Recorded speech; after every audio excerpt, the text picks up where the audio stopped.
The radio clicks over at 14.2 and my own voice comes out of it. It gives my call sign. It gives a grid reference 400 vertical feet above where I'm actually standing on a trail I have not finished climbing and a tower I have not reached. I look down at my GPS unit and then back at the handheld like the mismatch might resolve itself if I check twice. Mine reads 220 feet. The transmission says 946, the summit, the lookout, a location I am roughly 40 minutes from on foot in good conditions, and conditions that day were not good. I press the talk button and say, "Base, who's on this channel?" and nobody answers because nobody sent that. My name is Mara Kestner. At the time of this incident, I was in my 3rd season as a backcountry ranger with trail maintenance and search and rescue support duties, working out of a district station on the North Carolina side. I want to be precise about one detail before anything else because it becomes relevant later and I don't want to bury it. I was not supposed to be the one walking that ridge that day. The assignment belonged to a ranger with the call sign 69, Coy Voss, 2 seasons on that particular route, who woke up that morning with a stomach virus, bad enough that he called his supervisor at 0720 to say he couldn't safely carry a pack. Dispatch reassigned his route to me at 075. Less than 3 hours passed between the moment anyone decided I'd be the one on that spur and the moment I actually started up it. Widow's Eye Ridge sits off an unmarked cut called the Harlan Spur, which forks east from the Sable Creek Trail about 2.5 miles in. It hasn't appeared on the official park atlas since 1983 when the fire lookout at the summit, a 41-foot steel air motor-style tower, standard for that era, was formally decommissioned and its access trail pulled from public maps. Our rangers still use it operationally because it's the fastest line-of-sight route above a drainage where hikers regularly lose the tread chasing a view, and because that morning we had one of those hikers 14 hours overdue. The overdue party was a 34-year-old man named Grant Okafor out of Knoxville, who'd filed a self-service day-use permit at the Sable Creek trailhead the previous afternoon for a 6-mile loop with an estimated return of $17,000. His car was still parked at the lot that morning, driver's door unlocked, a half-empty water bottle in the cup holder, noted by the ranger who did the initial trailhead check at 0615. No cell coverage anywhere in that drainage, so no location ping, no last known good GPS from a phone. Standard overdue hiker protocol called for 2 units sweeping his loop from opposite ends, plus a 3rd contingency sweep of the high ground overlooking the drainage, on the theory that people who wander off a marked trail usually climb before they descend. That contingency sweep was the Harlan Spur. That was mine. Before I left the trailhead, dispatch read me the morning weather brief, temperatures starting at 38 degrees and falling through the day, a stationary fog bank sitting at ridge height above 5,000 feet with visibility inside it, estimated under 100 feet, and a northwest wind building from 10 to 25 miles an hour by early afternoon. I checked my pack against the cold weather list, extra layer, headlamp with spare batteries, 30 feet of accessory cord, a full liter more water than I'd normally carry for a day sweep, and I want to note that none of that preparation had anything to do with premonition. It was a standard October brief. Every ranger working the district that day got the same one. At the spur junction, trail crews keep an informal logbook and an ammo can zip tied to a blaze on a hemlock, since the Harlan Spur isn't maintained enough to justify an official trail register. I opened it out of habit more than protocol. 6 entries across the last 4 years, a name, a date, a time in, and not one of them had a corresponding timeout filled in below it. I want to be honest that this, by itself, means very little. People forget the second half of a sign-in constantly, especially on an unofficial route nobody's checking. I photographed the pages, radioed the discrepancy in as a matter of routine, and kept moving. At 10:40 that morning it registered as paperwork, nothing more. The terrain on the spur runs steep and switchbacked through second-growth hardwood for the first mile, old logging-era stumps still visible off the tread in places, a reminder the whole ridge had been cut over once before the park existed, then transitions above 400 feet into spruce fir, where the understory closes in, and the trail narrows to blaze scars on trunks more than any visible path underfoot. By 11:20 I'd climbed into the fog bank exactly where the morning brief said I would, and visibility dropped to what felt like 50 or 60 feet, sound flattening out the way it does in heavy timber under cloud. No bird song, no wind noise at ground level, even though I could hear it moving through the canopy 30 feet overhead. At mile 04 up the spur, tied to a rhododendron branch at knee height, I found a length of pink flagging tape. Our district uses blaze orange exclusively, tied at chest height on alternating sides of a route, so you can always see the next flag from the last one. This tape was a color nobody on any crew I knew of carried, tied low enough that a person my height would walk past it without noticing, leading off the established tread into brush where there was no visible trail at all. I followed it maybe 15 feet before it stopped. No more flags after that, just undergrowth. I radioed it in. Base logged it as a discrepancy with no further action indicated. At the time, that's genuinely all it felt like.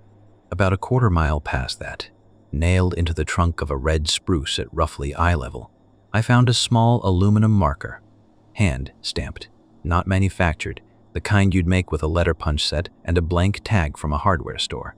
It read, "In Memory, Ranger, 1994. No name, no agency seal, no standard NPS memorial formatting, which follows a specific template for anyone who dies in the line of duty, and which I'd have recognized because every district station has at least one posted. I radioed that in too, mostly because it felt like something someone should know was up there. Base had no record of any line of duty death associated with that ridge in 1994, or any year. Asher, at mile 1.6, in a patch of bare mud beside the path where a spring seep crossed the tread, I found a partial boot print, maybe 2/3 of a full stride, toe and 4 foot only, the heel washed out by runoff. Vibram, sole, lug pattern, consistent with the standard issue NPS. Boot every ranger and most trail crew get supplied with, except sized wrong. A men's 7 or a women's 8, small enough that it didn't match anyone I knew currently assigned to that district. I logged it as possibly belonging to a Youth Conservation Corps volunteer, since crews are occasionally sent up decommissioned routes for invasive brush clearing. Base checked and told me no youth crew had been scheduled anywhere near the Harlan Spur that month or that season. I want to stack these up plainly because each one on its own is nothing: a wrong color of tape, an unofficial plaque with no matching record, a boot print that fits no roster. 3 discrepancies inside 2 miles is unusual for a route that barely gets foot traffic, but nothing about any single one of them, at the time, felt like more than paperwork waiting to be resolved back at the station. Then, at 14:22, roughly 40 minutes after the boot print and a little under a mile and a half from the summit, the radio clicked over and gave my own check-in my own voice, the transmission I opened this account with. I want to describe exactly what it sounded like because my voice undersells the wrongness of it. It carried the same live compression artifact any real handheld transmission has. The same faint carrier hiss that cuts in a half-second before words start on our units. It wasn't a recording played back with an echo. It sounded like every check-in I'd radioed in 3 seasons, down to the clipped way I say my own designator. Fast, 6-2, in position, a verbal tick that isn't something you fake without months of listening to me specifically say it that way. Base came back inside 90 seconds before I'd called them. Cade Pretty, the dispatcher on duty that day, 11 years on that desk, asked me to confirm my actual position. I gave him the real numbers. He went quiet for a few seconds and then asked, carefully, whether I'd relayed through a second unit somewhere on the ridge. There was no second unit. I was the only ranger assigned to that spur, and the overdue hiker was still out there, so after that exchange, I kept climbing, because stopping to work out a radio glitch wasn't a luxury I had yet. At mile 1.9, tucked under an overhanging slab of rock about 10 feet off the tread, I found a supply cache, a flat green ammo box, half buried in leaf litter, the kind of dead-drop trail crews sometimes leave on remote sections for emergency resupply. It wasn't on any cache inventory I'd been briefed on for that district. Inside, a first aid kit with an expiration date from 2011, a spiral-bound field notebook about a third full, and a second handheld radio, an older analog VF model, park issue, but a generation retired from active service, powered off, its battery housing corroded solid into the casing. The notebook read like a standard trail crew maintenance log: date, weather, mileage covered, work performed, all in a shorthand I recognized from my own field notes, except that roughly every 3rd or 4th entry had an extra line at the bottom that didn't match the rest of the format, a time, a set of coordinates matching the tower's fixed position, and a single word underlined once: early. I copied 4 of the entries into my own notebook word for word before I radioed the contents in to Cade. That's when the conversation changed shape. Cade asked me to hold my position and give him 10 minutes.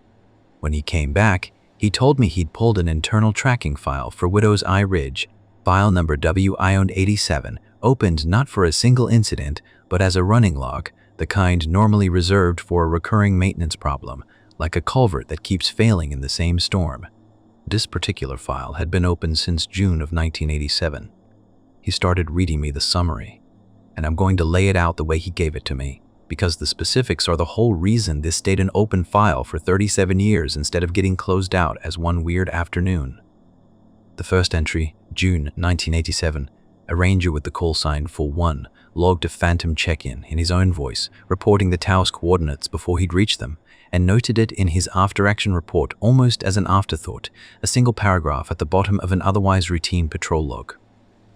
The second entry, 1991, nearly identical, different ranger, same tower coordinates. By the time the file reached its 4th and 5th entries in the early 90s, someone in the district had started treating it as a pattern worth tracking rather than a string of coincidences, and that's around when the 1994 case came in, the same year stamped on the plaque I'd found an hour earlier. Cade told me something about the 1994 case that I hadn't asked for and didn't expect. The ranger involved that year survived the incident without injury. No line of duty death. Nothing that would justify a memorial marker under any policy the park has ever used. But the plaque, the hand-stamped aluminum tag reading in memory, Ranger, 1994, had been found nailed to that same tree by a trail crew doing brush clearing in February of that year, 4 months before the ranger's incident even happened. Nobody in the district has ever identified who made it, or why a memorial for an event went up before the event occurred.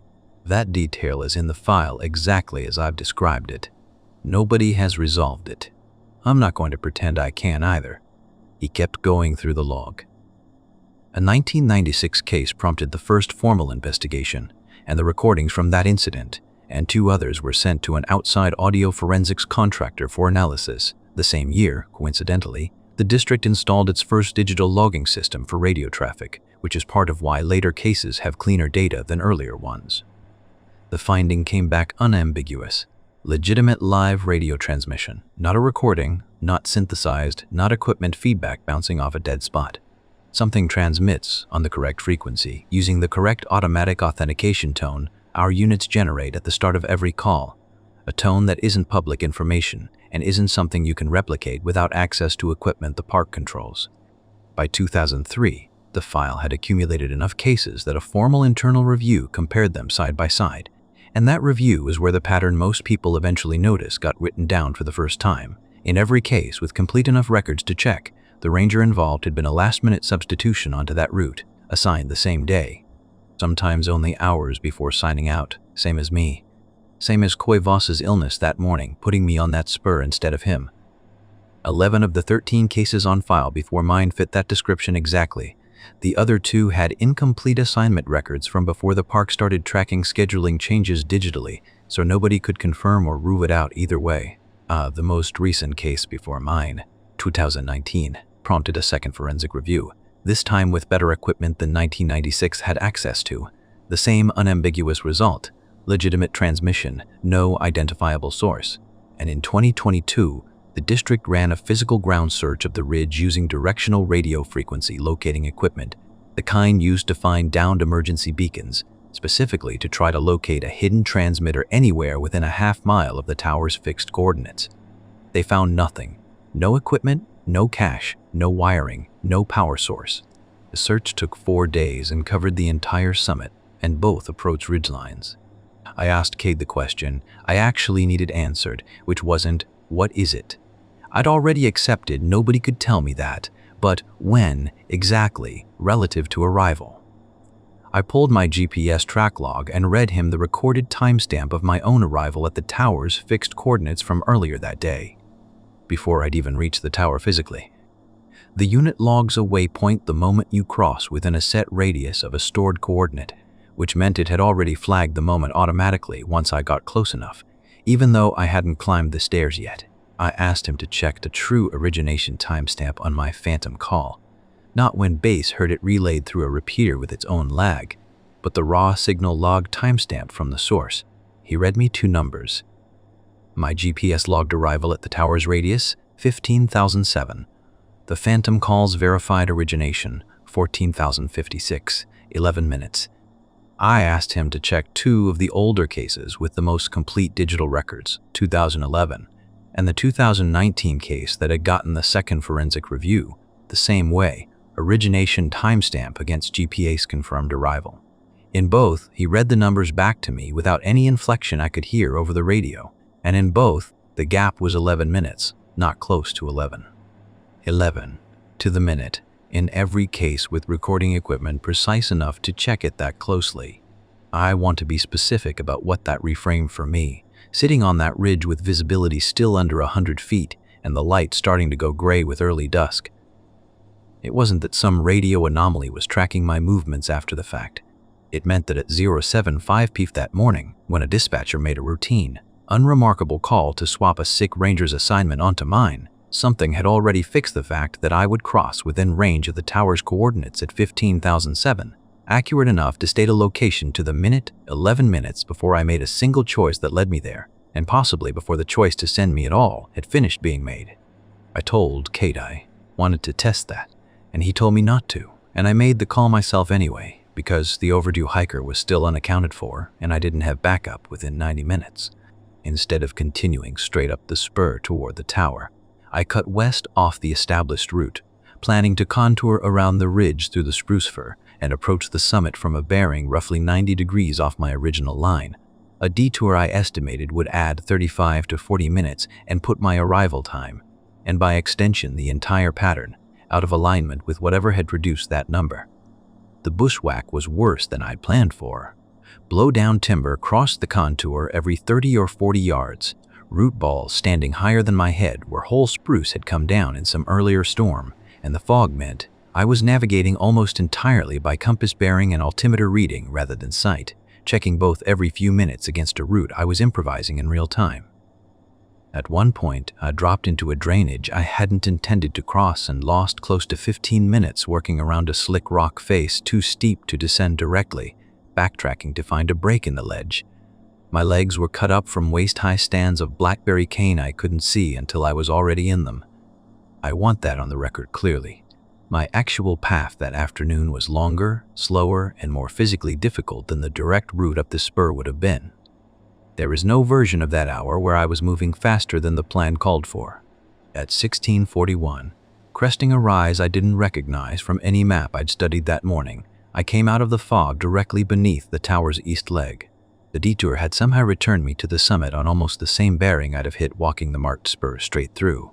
I still don't have a clean explanation for how a deliberate 90-degree deviation around a ridge puts you back at the same point of approach. Other than that, the terrain up there funnels every practical route through the same narrow gap in the exposed rock near the top, which I hadn't known until I was already standing in it, breathing hard, 40 minutes of bushwhacking behind me, and nothing gained by it. Irradioed Kaltbade my position. He read back my GPS timestamp, 16:41, and then told me, in the same flat voice he'd used for every number that afternoon, that dispatch had logged a second transmission at 16:30, my voice, my call sign, the tower's coordinates, 11 minutes, again, after 40 minutes of doing everything I could think of to make it something else. I climbed the tower stairs at 16:44. The structure had been condemned for good reason. The lower 2 flights had lost most of their decking down to bare stringers, gaps between remaining boards wide enough to put a boot through. Bolts rusted to a quarter of their original diameter at every joint. I tested each tread with partial weight before committing fully, one hand locked on the railing the whole way up, aware the whole time that a slip on rusted steel 40 feet up in fog with no one else on the mountain was its own kind of emergency, separate from anything on the radio. About 2/3 of the way up, I could see movement behind the cab's fogged-over windows, a shape-shifting position, which at that point I hoped and assumed was a person, and I'm not going to describe it as anything more than that, because it wasn't anything more than that. It was Grant Okafor. He'd summited the ridge the previous afternoon, chasing a view he'd read about online, lost the informal route down in the same fog bank that had socked me in most of that day, and made the decision to shelter in the lookout cab overnight rather than attempt the exposed rock below it in the dark. He had a moderately sprained ankle from a fall on the descent attempt, mild hypothermia and had been rationing about 4 ounces of water since the previous evening. He was alert, oriented to person and place, and functional enough to help me rig a splint and get his weight onto a makeshift crutch once I confirmed he could bear it. Before we started down, while I was finishing the splint, he told me something I hadn't asked about. He said that around 4:30 that afternoon, maybe a little after, he'd lost precise track of time in the cab. He'd heard a voice from somewhere below the tower, clear, close, using clipped phrasing he recognized as radio procedure, even though he doesn't carry a radio and has never used one professionally. He said it gave a set of numbers and something that sounded like a name, and he'd assumed rescue was close and shouted back down through the fog, and gotten nothing in return and heard nothing else after that. He didn't know the exact time. I didn't tell him what dispatch had logged at 16:30. I finished the splint, radioed our position and his condition to Cade, and we started down together, slow, one tread at a time, while a second SAR unit and a helicopter crew mobilized from the trailhead. The extraction itself is in the operational incident report, if anyone wants those details. Short haul from a clearing off the Sable Creek Trail, hospital transfer, full recovery inside 3 weeks, no lasting injury beyond the ankle. That part of this has a clean ending. The radio anomaly does not. In the 18 months after that incident, the District Communications Office ran a complete review of File W897, cross-checking every documented case back to the original June 1987 entry. 14 cases total counting mine, spanning 37 years. In every case with recording equipment precise enough to verify it. The Phantom transmission's true origination timestamp preceded the Ranger's GPS confirmed arrival at the tower's coordinates by exactly 11 minutes. 14 for 14. No mechanism has ever been proposed that anyone in the district takes seriously enough to write down. No secondary transmitter has ever been recovered, despite 3 ground searches, the most recent in 2022, using equipment sensitive enough to find a beacon the size of a coin. Current part policy, adopted the season after my incident, restricts the Harlan Spur and the Widow's Eye lookout to 2-person patrols minimum, with a standing radio check every 20 minutes instead of the usual 60. The Ammokin logbook at the junction is still zip-tied to the same hemlock. I've added my own entry to it now, name and date and time in, time out, because I did sign out that day, eventually, same as everyone else in that book claims to have. The old analog radio from the cache under the rock slab sits in an evidence locker at the district office. Every diagnostic run on it has failed. The corroded battery housing can't hold a charge, can't complete a circuit, can't do anything a working radio needs to do. Nobody on staff has been able to explain why, every few months, with no power source anyone has identified, its signal light still comes on.